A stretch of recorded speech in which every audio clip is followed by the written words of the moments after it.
Welcome back to the deep dive. We're jumping straight in today, looking at a whole load of source material to get you right up to speed on, well, one of the biggest races on the calendar, the Monaco Grand Prix. Yeah, we've got race reports, lap details, strategy notes, post-race quotes. The lot. And our mission, as always, is to unpack all of this for you. We want to show how the race really played out, look at the key strategic fights, maybe some surprising moments you missed, and importantly, what it all means for the championship. Exactly. Monaco's always, unique. So this deep dive should help you understand the story behind the glamour and the headlines. Okay, let's set the scene then. Round 8 of 24, the legendary streets of Monaco. Some drivers know this place like the back of their hand, literally live here. And the sources picked up on something interesting right away, a bit of oil left on the odd-numbered grid spots from a support race earlier. And guess who was P1 on that side? Lando Norris. Yeah. Big pull for him. The reports flagged it best result here before was P3 in 2021, never started front row. This felt like a huge chance for him, something he'd dreamt about, apparently. Right, so lights out.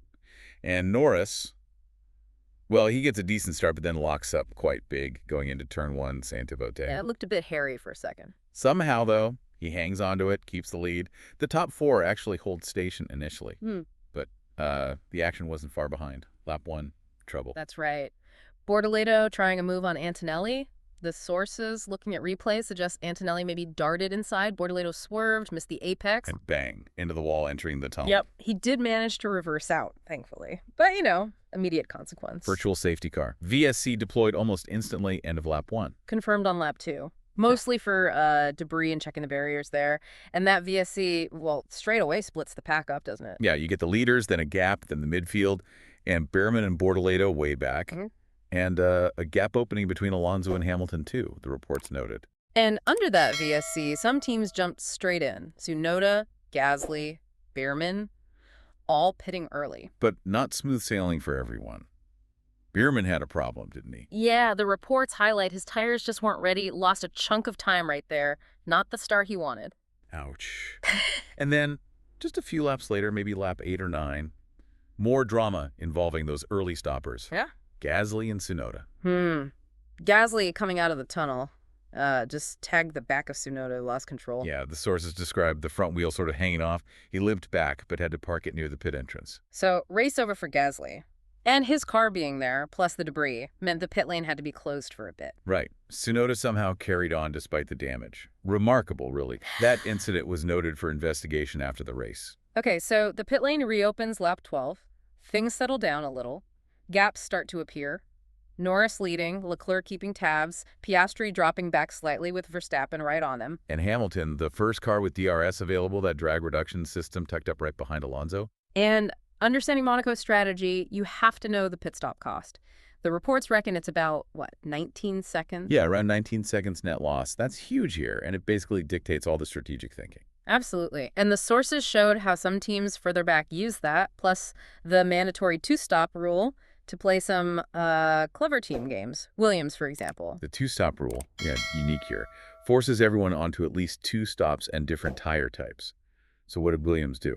Around lap 44, 45. Well, James Vowles was quoted saying he doesn't love racing like that, but they needed the points. Sainz, who needed 2 stocks anyway, was asked to deliberately slow down, back up the cars behind him. Why would they do that? To help Albon, his teammate, who is running ahead, by slowing the pack behind Sainz, Albon could build a bigger gap, pit, and hopefully come out still ahead of those guys. Ah, I see. Create a buffer for your teammate's stop. Yeah. Smart. Very. And Racing Bulls did something similar even earlier, laps 15-16. Lawson apparently slowed by 3 or 4 seconds a lap to build a gap for Hadjar. Did it work? Perfectly, according to the reports. Hadjar pitted, came out ahead of Lawson after his second stop later on, and the result, both cars in the points, and they jumped Aston Martin in the championship. Really effective team play. Meanwhile, Mercedes seemed like they got a bit caught out. Lap 25 reports say neither had pitted, stuck down in P12, P13 on hards. Yeah, described as being in no man's land, needed something like a safety car that never came, didn't split strategies, seemed to leave them exposed, no points in the end. And more bad luck for Alonso, lap 38 or 39. Smoke. pouring from the Aston Martin. He pulled off onto an escape road, yellow flags. He was running in the points too. His tough season continues. Okay, let's get back to the front then. The leaders battle, that mandatory two-stop, really shaping things. This was the real chess match. Norris leading, blinked first, pitted lap 20. Fresh hards. Where did he come out? Fourth, behind Verstappen, who hadn't stopped yet, Leclerc and Piastri, but crucially ahead of Hamilton. Hamilton had pitted just before lap 19 from P5. He actually managed an overcut, stayed out longer than Hajar and Alonso, and gained places when he pitted. Right. Then Piastri, P3, came in lap 21, trying the undercut on Leclerc pitting earlier. Oh, stop. Yeah, 3.8 seconds. Not disastrous, but slow enough. He rejoined fourth, behind a couple of drivers on different strategies initially. Julian Palmer's commentary noted he might be under pressure from Verstappen because of that lost time. Then Leclerc, leading, pitted lap 23. Quick stop for him. Very quick. 2.0 seconds flat, fresh hards, and he slotted back out right between the McLarens kept track position on Piastri. Great work by Ferrari. So after round one of stops, Verstappen's technically leading because he started on mediums and went super long. But everyone knew he still had that second stop to make. Okay, lap 34 check-in from the reports. Norris leads Leclerc by 6.5 seconds. Leclerc lost a bit clearing traffic. Piastri 5 seconds behind Leclerc, and Verstappen closing in, just 2 seconds behind Piastri. McLaren looking good, but here's the strategic kicker. The reports pointed out if Norris pitted again then, he'd drop behind Verstappen. So it wasn't straightforward. Norris was told to push around lap 40, even with a lead. The ever-present threat of a safety car in Monaco, I suppose. Always. You can't relax here. Then came the second round of stops, final third of the race. Piastri first from P3, lap 49. Better stop this time. Much better, yeah. But still rejoined fourth initially, behind those out-of-sync cars like Ocon and Hajar again. Leclerc reacts immediately. Lap 50. Yep, another good stop, 2.2 seconds, comes out well clear of Piastri and, crucially, ahead of the lapped traffic. Clean air. And Norris, also lap 50, from the lead. Another smooth stop for McLaren. He rejoins just behind Verstappen, who still hasn't made that second stop. So Norris effectively retakes the lead, knowing Max has to pit. Right. Verstappen, his strategy became the big talking point late on, didn't it? Leading on track, but needing that stop. Reports confirmed around lap 66, pit or get a 30-second penalty. And by lap 64, the gap to Hamilton was so big, he was P4 regardless. Pit or don't pit, still P4. So why stay out? Well, the thinking, mentioned around lap 58, seemed to be hoping for a late safety car. A gamble. And while gambling, he started backing everyone up. Laps 59, 60. Holding up Norris, Leclerc. Yeah. Deliberately. Looked like it. Commentary suggested maybe hoping they get frustrated, make a mistake tripping over each other, slow them right down. Did it work? Well, it certainly allowed Piastri to close right back up by lap 60-63. Made it a three-car train behind Max, and Verstappen himself was complaining about his tires mediums heavily grained by lap 70, losing grip. So the pressure on Norris was immense. Leclerc right behind him from lap 68 onwards. Reports said he was trying everything, lap 74, 76. Yeah, Palmer's commentary on lap 61 was interesting. He noted Leclerc had been brilliant on the brakes all weekend, whereas Norris maybe wasn't quite as confident with the McLaren brakes this year. Added real tension. Norris even asked his engineer where Piastri was around lap 70, hoping Oscar could maybe pressure Leclerc from behind. Maybe apply some pressure, yeah. Make Leclerc look in his mirrors. Meanwhile, further back, George Russell was having a very chaotic end to his race. Oh, yeah. What happened there? Lap 51. He overtook Albon but cut the chicane to do it. Stewards looked at it, told Mercedes he had to give the place back. And Russell's response, according to the source transcripts. Basically said, nope, I'll take the penalty instead. Wow. Okay. So the stewards. Issued a drive-through penalty pretty quick, lap 52. Leaving the track, gaining an advantage. Antonelli did something similar lap 53, but he did give the place back straight away. Almost lost another spot doing it because Albon was still backing people up. So Russell needed 2 mandatory stops and a drive-through. That's complicated. He pitted lap 65, slow stop 2, took mediums, came out 11th, pitted again lap 71, came out ahead of Hamilton. Maybe a very late team game for Mercedes, but way behind Sainz in P10. Somehow, though, he still finished P11 despite all that. Antonelli's second stop was super late, lap 72, dropped him to last, finished 18th. And Bordelito, after the lap 1 crash, even threw on softs for a third stop on lap 37.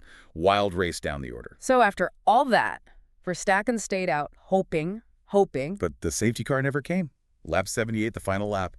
In he comes. Mandatory stop completed. And that released Lando Norris. Clear air, final corners, takes the win. A huge, historic victory for him and McLaren. What a moment for him. So the podium. Norris first for McLaren, Leclerc second at home for Ferrari, and Piastri third. Double podium for McLaren. Fantastic result for them. And behind them, after Max's late stop, the sources list the top 10 as Verstappen 4th, Hamilton 5th, Hadjar a brilliant 6th for Racing Bulls, Ocon 7th, Lawson 8th, making it double points for RB, Albon 9th for Williams, and Saints just getting that final point in 10th. Russell Hill, P11, as you said. Then Bierman recovered to 12th, Colapinto 13th, Bortoleto 14th after his early drama, Stroll 15th, Hulkenberg 16th, Tsunoda nursed it home to 17th with damage, and Antonelli 18th, and last, retirements, Alonso and Gasly. The cool-down room chat sounded fun. Piastri telling Norris he thought he was in the wall hard at turn 1. Yeah, Leclerc agreed, like, whoa. They saw some replays, chatted about tires, the usual stuff, but you could feel the relief and excitement. And the driver quotes afterwards. Norris, obviously thrilled. Amazing, long, grueling race, a dream come true. Said he felt in control but had to manage when Verstappen was backing them up, ready for a wonderful night. Leclerc was very classy. Felt they lost the race yesterday in qualifying. Said Lando deserved it. Second was above expectations for Ferrari here, actually. Wished he'd won at home, naturally, but loved the support. Told the team, good job, not much more we could have done. And Piastri.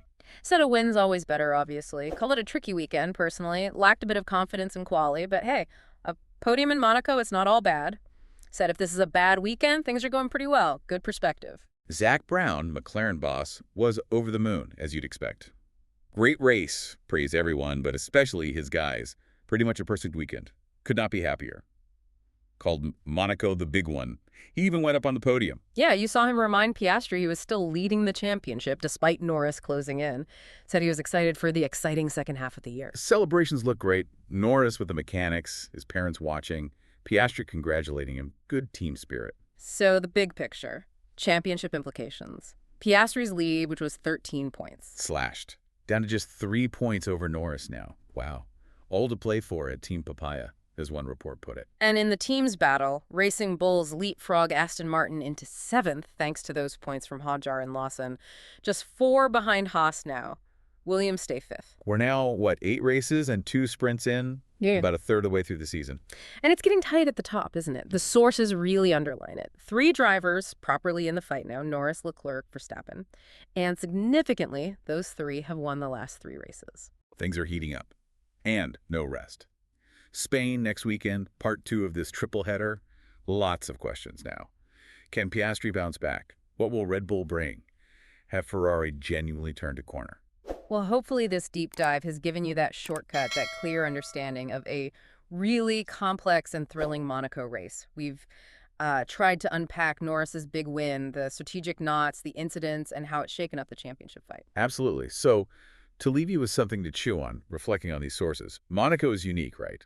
Overtaking is nearly impossible, that 2-stop rule for strategic variation. How much do you think pure pace actually decided things this weekend versus, say, perfect strategy execution, pit stops, and managing traffic? Was it more about brains than outright speed? Or maybe think about this. Piastri's lead is tiny now. We're a third into the season. Zach Brown's talking about an exciting second half. Looking ahead, what single factor do you think will be the absolute key decider in this championship fight between potentially 3 drivers? Something to ponder until next time.